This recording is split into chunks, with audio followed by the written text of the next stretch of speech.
días, bienvenido a Pegaví. Buenos días, Alfonso, y buenos días a todos los amigos y amigas que siempre nos escuchan. Sigue la peleita monga entre el gobierno y Luma y el gobierno. Eso es para adelante y para atrás, para adelante y para atrás. Ahora es que no van a tener el servicio nocturno. Fíjate, Alfonso, nosotros estamos presenciando la parte más oscura, diría yo, de lo que es el servicio privado, donde lo que predomina es la explotación, la ganancia. Y aquí tenemos ahora, y nos confrontamos ahora con el chantaje vil de Luma hacia el pueblo de Puerto Rico. Y fíjense ustedes que en un momento dado tenemos aquí episodios donde chantajea Luma, chantajea New Fortress, chantajea Genera y todos los que le dan servicio al pueblo en forma privada tienen en primer lugar su motivo y su deseo de maximizar sus ganancias, tal y como es el principio del sector privado, y por lo cual siempre hemos dicho y requete dicho que los servicios esenciales no pueden estar en manos privadas y no son una mercancía para explotarse. Pero dentro de ese afán de lucro de Luma, ahora nos vienen con el chantaje de eliminar las brigadas nocturnas y establecen ellos como parámetro 4 situaciones donde las brigadas podrán salir a realizar trabajo. Cuando se afecten más de 1000 clientes, cuando la situación se trate de una avería en las líneas de transmisión, cuando se afecten servicios críticos como lo son hospitales, y no dan más ejemplos, y yo le añado hoteles y grandes fábricas, cuando se constituya un peligro inminente. Y hay que recordar, gente, para que podamos comparar lo privado y lo público, con menos presupuesto del que tiene Luma ahora. ¿Qué hacía la Autoridad de Energía Eléctrica? Pues sepan ustedes que la autoridad tenía 7 regiones, 7 despachos alrededor de toda la isla, dando un servicio 24 horas, 7 días a la semana, 24 horas, y que ese servicio que ofrecía la autoridad estaba compuesto por los compañeros encargados de restablecer servicios o celadores 4, que eran los más experimentados dentro de la autoridad, que tenían la capacidad de ir a averiguar dónde estaban las averías, retirar los peligros, restablecer los servicios, y esos eran nuestros Troverman, como se les llamaba. Pero Luma no tiene esa cantidad de empleados de Troverman con experiencia, y lo que está haciendo con este anuncio es reconocer o empeorar una situación que desde hace tiempo, desde hace mucho tiempo, viene ocurriendo, donde ellos sencillamente no dan el servicio como se ofrecía antes. Lo han deteriorado, como ha ocurrido en todos los sitios donde se privatizan los servicios esenciales. Pero, ¿qué es lo que pide Luma? Luma pide que le aumenten el presupuesto, que el presupuesto no le da. Esa es la cantaleta de Luma. Y Josué Colón le hace un señalamiento serio que Luma no ha respondido con claridad, y es que Josué Colón le dice que si ellos quieren tener el dinero disponible, tienen que hacer posible que el dinero llegue a las arcas de la autoridad. Así de sencillo. ¿Y qué quiere decir esto? Que Luma es la responsable de cobrar la luz, es la responsable de recuperar la inversión que se hace en la recuperación del sistema eléctrico y que se supone FEMA reembolse. Y no pueden olvidar ustedes que el gobierno de Puerto Rico le dio $1.000 millones a Luma para que Luma tuviese dinero para poder operar.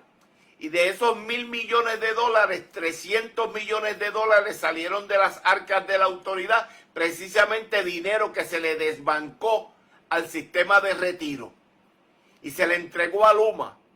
Pero ¿qué pasa?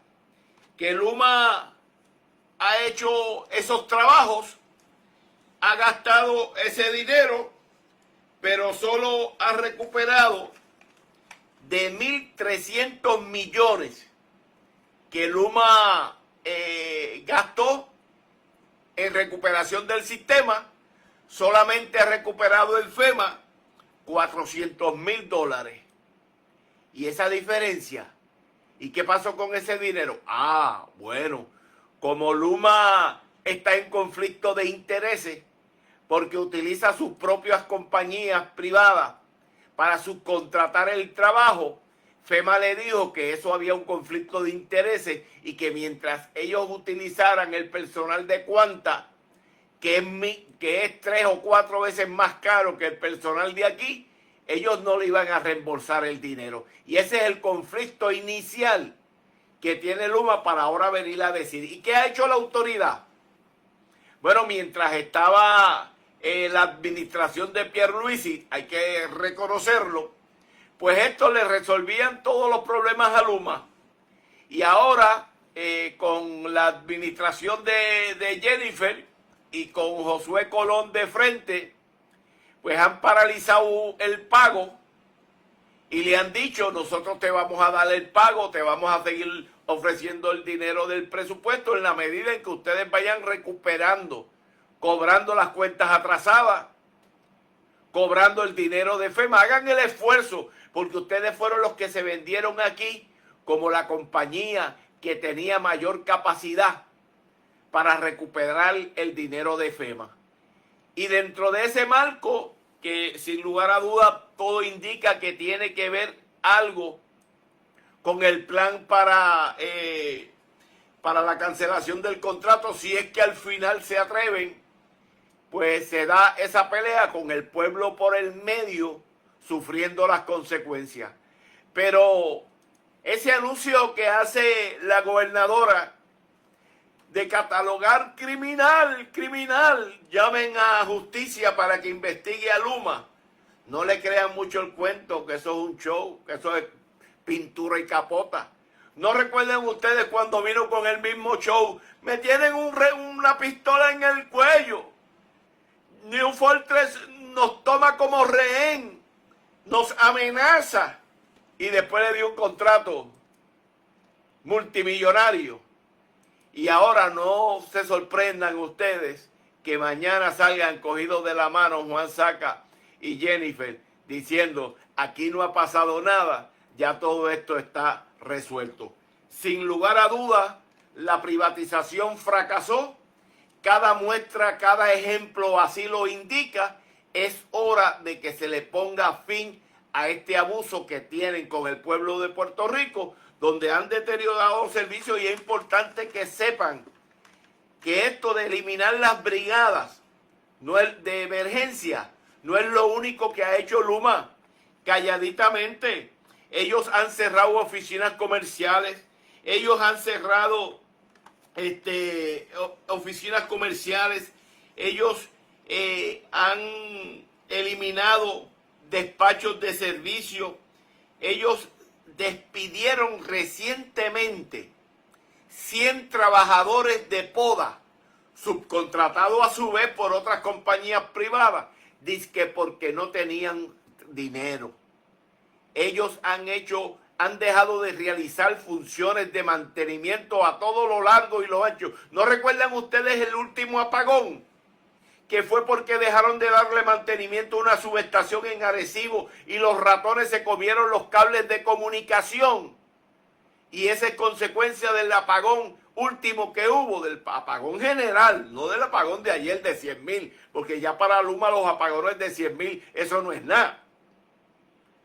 El apagón de más de 500,000 personas que ocurrió porque un ratón se comió los cables de comunicación. Eso es Luma, eso es la privatización y por eso es que tenemos que acabar con esta corrupción. Bueno, ¿y qué pasa ahora con los pilotos del puerto de San Juan? ¿Llegaron a un nuevo acuerdo? Bueno, Alfonso, esta es una controversia que es interesante seguirla de cerca porque nos da a nosotros una visión clara de lo que va a ocurrir en el futuro para con nosotros y el muelle de San Juan. Fíjense ustedes que la juez federal, Silvia Carreño, emitió una orden paralizando por 45 días los procesos judiciales que se siguen en el caso de los pilotos de puertos y New Fortress. Y esta orden de 45 días de paralización, ella la ofrece luego de que New Fortress y los pilotos alcanzaran un segundo acuerdo para entrar los barcos, los supertanqueros a la bahía de San Juan. Y es interesante señalar que primero habían llegado a un acuerdo donde New Fortress se comprometía a entrar el barco, dizque por la emergencia, utilizando los remolcadores de 80 toneladas, pero después se retiró del acuerdo, eso fue el viernes pasado. Y posteriormente, ahora llegan a este acuerdo donde durante 45 días se utilizarán 2 remolcadores de 75 toneladas y 2 remolcadores de 60 toneladas para entrar en forma segura los barcos, los tanqueros a la bahía de San Juan. Es interesante, de lo que se trata aquí dentro del marco de esos 45 días es entrar este supertanquero que está en las cercanías de Puerto Rico y que no ha podido entrar por 2 semanas y que durante ese interín se está utilizando diésel, que es mucho más caro, y que New Fortress no ha puesto el mayor de los empeños para resolver esa situación y ya veremos más adelante.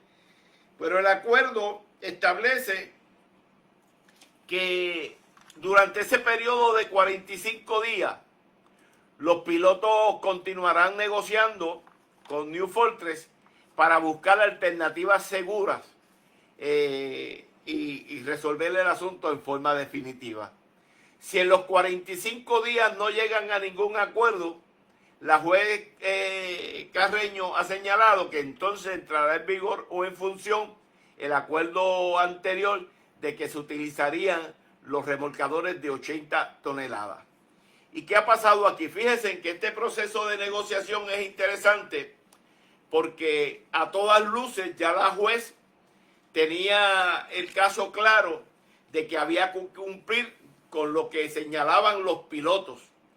Y le han tirado un toallazo a New Fortress de una manera increíble, donde le dicen, te vamos a dar 45 días para que tú practiques y tú pruebes y demuestres que con remolcadores menos de 80 toneladas se puede realizar el trabajo. Y ese es el espacio que la juez y que los pilotos le han dado a New Fortress para que New Fortress pueda recomponer la entrada de los barcos.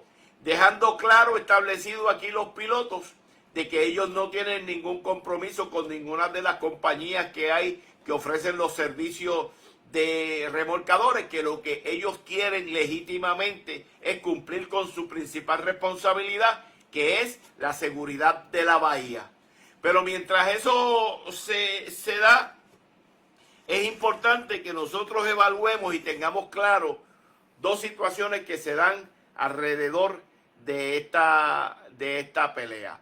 En primer lugar, no podemos dejar de marcar la parcialización del gobierno, contrario de lo que ha ocurrido con Luma, la parcialización del gobierno representado por la licenciada a cargo de esa comisión que tiene que ver, con los pilotos de puerto, donde sencillamente se parcializaron a favor de New Fortress.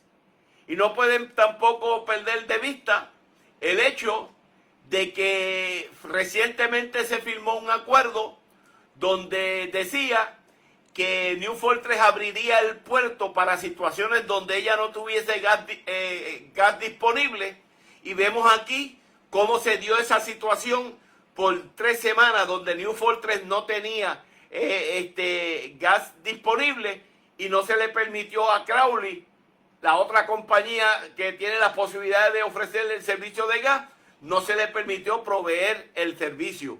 Cuando ellos dijeron y le enviaron una carta a la gobernadora diciéndole, tenemos gas y tenemos los remolcadores si New Fortress lo quiere. De eso no se tocó nada. Pero ¿a quién le correspondía hacer la solicitud del gas? Le correspondía a Genera. Pero como Genera también vino aquí para robar, y Genera no es otra cosa que New Fortress, Genera nunca sencillamente solicitó a Crowley que le vendiera gas. Esto es, y estamos, gente, frente al nuevo cartel del gas. Aquí lo que se están peleando son el tumbe que le van a dar al pueblo de Puerto Rico con el uso del gas. Bueno, Ricardo, y antes de finalizar, una nueva campaña en contra de los jubilados de la Autoridad de Energía Eléctrica. Alfonso, esto no creo que vaya a detenerse, y creo que va a seguir esta campaña sistemática en contra de los trabajadores jubilados de la Autoridad de Energía Eléctrica, y todo lo vemos y está claramente señalado con la píldora de odio que el gobierno impuso en la factura de la luz, cuando el cargo por privatización le cambiaron el nombre y le pusieron cargo para aumentar, para pagar las pensiones, con la mala intención de volcar al pueblo en contra de los jubilados y en cierta medida distraer la atención, como al pueblo. A veces, esto es una cosa triste, Alfonso, a veces la gente como que le gusta pelear más con los de abajo o con los iguales que ponerse a pelear con los de arriba. Y al pueblo a veces se le hace más fácil decir estos canallas jubilados, malos empleados, que decir este gobierno charlatán que nos impone estos aumentos, o esta compañía charlatana que nos impone. Así que en ese sentido ellos están jugando una campaña mediática de forma tal que ellos puedan enmascarar los aumentos y el costo de la privatización, y que el pueblo pues se quede ahí derramando todo su coraje en contra de los trabajadores, en contra de los jubilados.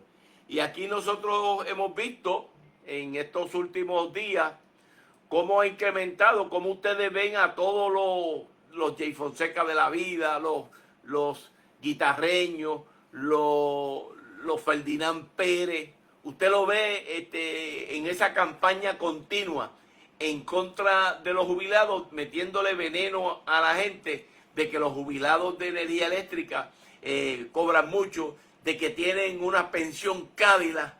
El otro día el alcalde de Cataño estuvo vomitando fuego en contra de mi persona, diciendo que yo tenía una pensión Cádila y que yo había quebrado la Autoridad de Energía Eléctrica. Así, miren qué mentalidad y hasta dónde puede llegar la campaña. Pero para que estemos claros, vamos a hablar de lo que son las pensiones Cádila. Las pensiones Cádila, ese concepto de pensiones Cádila, surge en Puerto Rico por razón de, ¿saben ustedes quién? De Pedro Rosselló. ¿Te acuerdas, Alfonso? Sí. Pedro Rosselló, quien se robó, hablando claro, se robó una pensión Cádila porque hizo unos ajustes. Incluso hay una persona que cumplió cárcel, el que le hizo el tajureo en los papeles para que aparecieran tantos días y él pudiera completar su pensión, que económicamente no era mucho, pero dentro del marco del chanchullo que estaba haciendo, pues entonces se catalogó como una pensión Cádila. De ahí surge, de la corrupción de la corporación criminal que es el PNP, de ahí es que surge, de ahí surge el asunto de las pensiones Cádila. Pero ¿quiénes tienen pensiones Cádila en Puerto Rico? Bueno, una pensión Cádila es la pensión que se le otorga al gobernador o la gobernadora, donde se le ofrece oficina con todos los gastos pagos, transportación con todos los gastos, escolta. Eso es una pensión Cádila. ¿No creen ustedes? Una pensión Cádila es la que pudiera tener un empresario rico. Esos son pensiones Cádila. Pero tenemos que preguntarnos, ¿la pensión de la Autoridad de Energía Eléctrica es una pensión Cádila? Bueno, yo escudriñando para ver si hay pensiones Cádila, pudiera decirles a ustedes que es probable que se considere una pensión Cádila la de un ejecutivo que se jubila y luego de que se jubila lo llaman a trabajar de nuevo a la autoridad y luego cuando cesa pues le hacen un reajuste y le arreglan una pensión. No paga por el sistema de retiro, dígalo bien, sino que la diferencia de lo que cobraba antes más lo que cobra como consecuencia de haber regresado al trabajo, pues entonces la autoridad le da un pago adicional. Eso pudiera considerar o pudiéramos considerar una pensión Cádila. Oiga, pero ¿cuántas pensiones Cádila pudieran haber en la autoridad? Vamos a ver los números. ¿Ustedes saben cuántos jubilados hay en la autoridad? Hay, en la autoridad, hay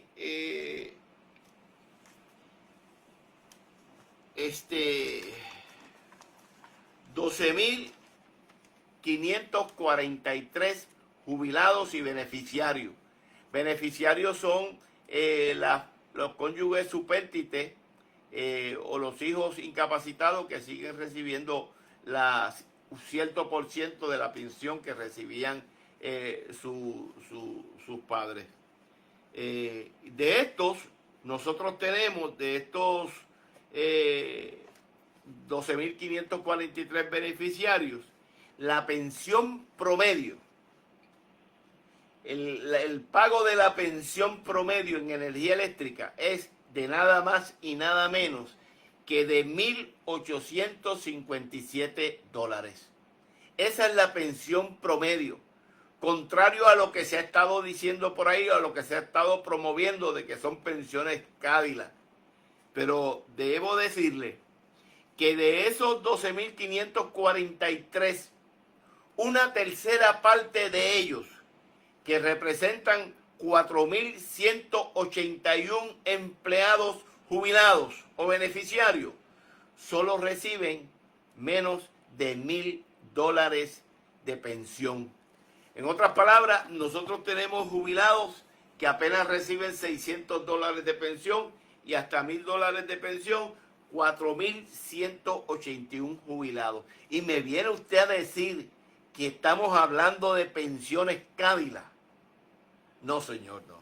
Son pensiones que incluso tienen a muchos de nuestros jubilados en las mismas condiciones en que decenas de jubilados recurrieron recientemente a una feria de empleo para jubilados que se hizo en San Juan.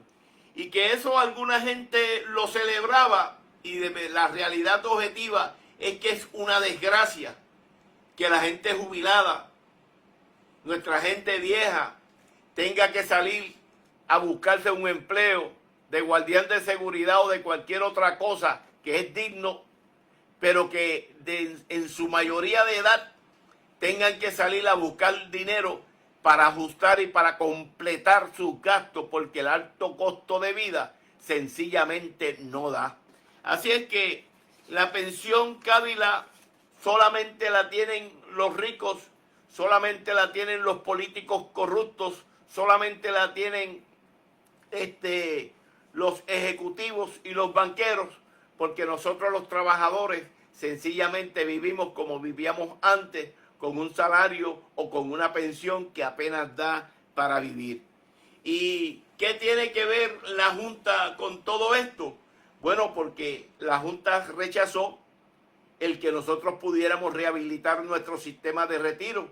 La Junta de Control Fiscal es responsable de que la autoridad haya dejado de hacer sus aportaciones y quebraran nuestro sistema por una sola razón, una razón ideológica, donde ellos sencillamente determinaron que los sistemas de retiro de pago fijo no podían existir, pura razón ideológica neoliberal, y por esa razón quebraron nuestro sistema y ahora nos dicen, vamos a imponer un aumento para enmascarar el costo de la privatización y vamos a eliminar el sistema de retiro para que los empleados futuros sencillamente tengan un pago, como ellos le llaman, un pay go, que es una 401k, y aquí se acabó el evento, y con esto se cierran el logro de los trabajadores luego de 80 años de lucha, porque ellos no representan nuestros intereses, porque ellos sencillamente representan el interés económico, que ya ustedes lo ven y lo pueden palpar bien en el manejo de este conflicto Luma-New Fortress, donde ustedes ven el culipandeo del gobierno, donde ustedes ven cómo se mueven las fichas siempre para favorecer a estos grandes empresarios que se apoderan de nuestro país. La única alternativa que el pueblo tiene sencillamente es luchar, tirarse a la calle, porque solo el pueblo salva al pueblo. Aquí estos partidos están para otros intereses y nadie debe perder la fe ni la esperanza que un país distinto es posible y lo podemos hacer. Ricardo, muchas gracias. Buen fin de semana. Igual para ti, Alfonso. Bueno, gente, esto es así. Está claro, yo creo que si ustedes quieren ver un ejemplo de lo que es la privatización descarnada, de lo que es el abuso que tiene el gobierno para con todos nosotros, pues sencillamente vean estos dos casos. A mí me parece que son dos casos clásicos para discutir con detenimiento. El caso de New Fortress, los pilotos, esa controversia que ustedes han visto, yo no lo quise señalar así por no restarle mérito al hecho de que los pilotos se tiraran a la calle y se señalaran y enfrentaran en el tribunal a New Fortress, pero sin lugar a duda esos pilotos están recibiendo una presión increíble, que los lleva a con un caso prácticamente gano, porque no hay más nada que decir ahí. Ellos son los que establecen las bases de la seguridad. ¿Cómo lo han llevado? ¿Cómo le han doblado las manos para llevarlo a un acuerdo que le da 45 días a New Fortress para que ellos puedan restablecer y rehacer su caso? Así es que eso por un lado, y por otro lado el caso de Luma, donde Luma en forma descarada viene a plantear que ellos sencillamente no tienen dinero. Si tú no das dinero, yo no doy servicio y a Dios que reparta suerte. Eso es más que criminal. Eso es un acto de sabotaje público, claramente, y que el gobierno, si representara los intereses del pueblo, ya hubiese mandado a Luma y a Genera para las ventas del infierno y hubiese restablecido el sistema público, que es el único que le puede garantizar al pueblo un mejor servicio. Un servicio de calidad para todo el país.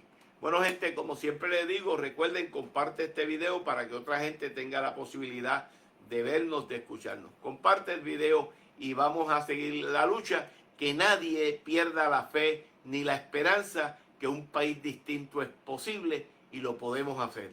Vamos adelante.